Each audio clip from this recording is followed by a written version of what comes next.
All right. Hello, everybody. KV Chief Meteorologist Hunter Williams here with you on this Monday evening. It is I'll be honest with you, pretty busy forecast over the next several days. It will not be raining constantly for the next 5 days, but each of the next 5 days has a pretty good chance for rain and storms. It's just one of those active weather patterns where we have rounds of rain and storms, then there's a break for 8 to 10 hours, then maybe we get some more that comes in. So just one of those type of weather patterns. Hopefully, we're able to get some beneficial rain. Obviously, we need that, but we also need to talk about the potential for at least some localized flooding and some localized severe weather concern as we go through this week. So let me start with this live view outside as we do this just after 7 o'clock here on this Monday evening. We are looking southeast towards more active weather, which has sparked over parts of Fayette, Bastrop, Caldwell counties. So even this evening, we do have a chance for some rain and storms, but really I think the more active stuff is going to begin tomorrow. So several days of storm chances are ahead. As the rain chances increase, it will not be as hot for this week. I think we can all get behind that. 80s, low 90s for afternoon highs.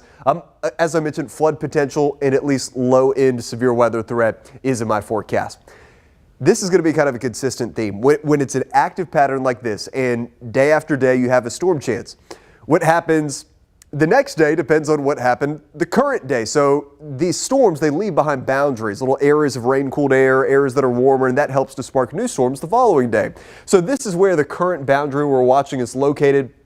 This is the remnant boundary from the storms that mainly were north of here yesterday and last night, and then some of those early this morning did dip into our area. So we have this little rain-cooled boundary here, and you can see where storms have fired along that in the Houston area, into the coastal plains, into Caldwell County. Then this extends all the way back into West Texas out towards San Angelo. So while in the near term we're watching here southeastern areas, as we go this evening into tonight, I don't think that stuff's going to develop out here and make it into our area like through the early overnight. I think it's really not till tomorrow, but we're going to have to watch stuff that develops back to our west as well. Severe weather potential. Really, we've got just kind of a broad brush level 1 risk all across our KView area. Higher level 2 in Houston, another higher level 2, San Angelo back west into New Mexico.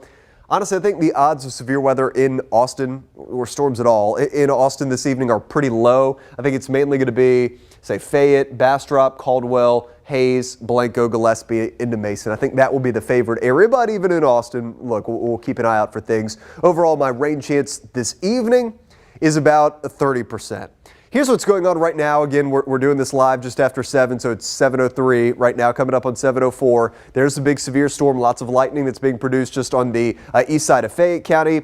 This cell over Fayette County is now kind of moved down to our south. This stuff is all pretty tame, but some pockets of heavy rain there north of the Luling area in Caldwell County. So again, we're going to have some rain around through this evening into the overnight.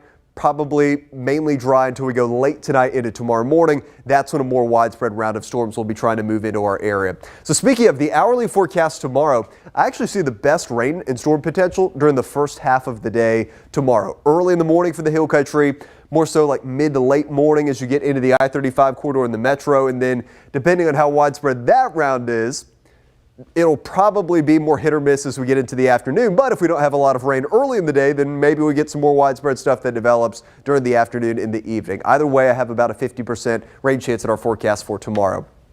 So we go through this evening. Again, coastal plains, we're watching it. We're going to keep an eye on the hill country, although this model's not showing much, at least not in the near term. Here's 7 a.m. in the morning tomorrow.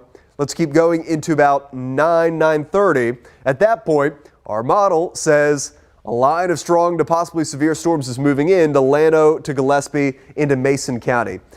The radar, I promise you, will not look exactly like this. The timing won't be exactly like this. The placement won't be exactly like this. But it shows the potential for this complex of storms to come in. And this model says, hey, this thing holds its strength. And this comes into the Austin metro, even areas east of I-35. And this would be 11 a.m. on Tuesday. It's possible it maintains its strength and is as widespread as that. I'm leaning towards it, though, being a little bit more scattered, a little bit more hit or miss, which is why there's a 50% rain chance in the forecast and not an 80% for tomorrow. But storm potential through the first part of the day. And then assuming we get this complex in the morning, things would be worked over in the afternoon, 80s, low 90s. The afternoon, though, would be pretty quiet. But then things recharge. Here's 3 a.m. Wednesday. New rain and storms coming into the hill country, perhaps expanding into the I-35 corridor. There's 6 a.m. We'll keep going kind of through the day on Wednesday, into the afternoon, into the evening. This is 2 p.m. on Wednesday. Scattered showers and storms remain a possibility. So I think you get the idea. This is just an active weather pattern. I can already tell you this is going to be just one of those kind of tricky setups where it is going to be hard to pinpoint the exact windows where rain and storms are going to move through over the next several days. But I can tell you we will have multiple opportunities for rain and storms over the next 5 days. I have a 50% in the forecast for Tuesday. Then I think the core of the heavier rain chances will be Wednesday, Thursday, and Friday, 60 to 70% rain chances. Then Saturday, this weekend, into next week, I think we start to trend back in the drier direction, although not necessarily completely dry. Severe weather threat. This looks more like a flood concern to me than like a hail, wind, tornado type threat, but each of the next 3 days, through the rest of tonight, through Tuesday, through Wednesday, there's going to be low end severe weather potential. Basically, we have a level 1 risk for all of those days. I don't have big tornado concern. Hail, strong winds, I think would be my main things. I'm leaning, though, towards this being more so a flood threat. So the flood outlook for tomorrow has a level 2 in the hill country, level 1 into Austin. Then Wednesday and Thursday both have area-wide level 2 risks for the entire KVU area. Weather impact alert days, I have not issued any yet, but we're monitoring Wednesday and Thursday. I'll make a final call on that for tomorrow, just with the uncertainty of the timing and everything. I'm not trying to alarm anybody, but again, flood potential is going to be there. Wednesday night, Thursday night, and probably into Friday as well. 7-day rain potential. This is from the Weather Prediction Center, from their in-house computer models.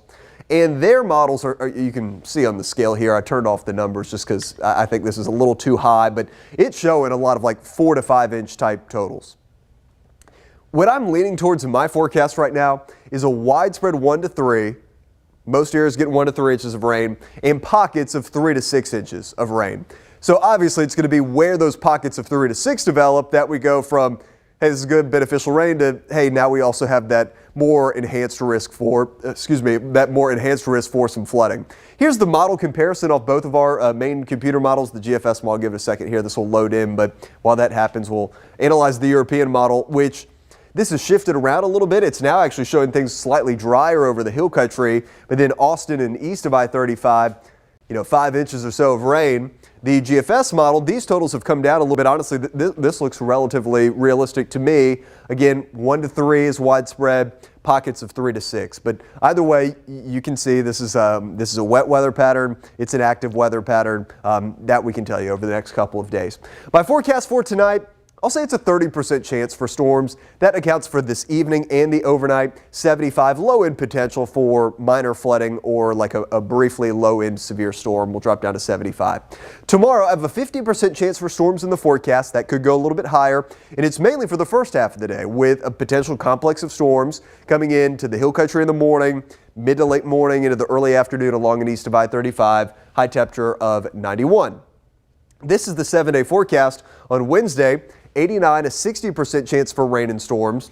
Thursday, 90, a 70% chance for rain and storms. So I do think Thursday still looks like the wettest of all these days. Friday, a 60% chance for rain and storms at 88. And then Saturday, Sunday, look, it's not completely dry, but it's more of like a pop-up rain situation. 30% Saturday, high of 88. 20% on Sunday, high of 90. Monday, a 20%, a high of 93. So that is what we have in the forecast. So I think we'll leave it with that.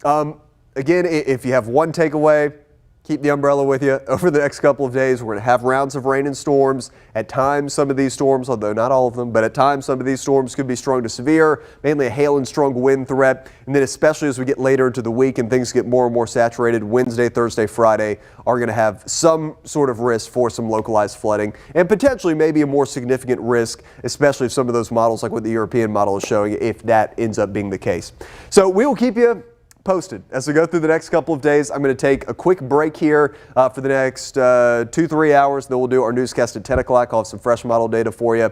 Then follow along on social media, Hunt_WX. I'm going to go through the latest data, and I'll get some social media graphics and everything sent out here over the next little while. Blogs and everything are all up to date on KVUE.com and the KVUE app as well. Y'all have a good night.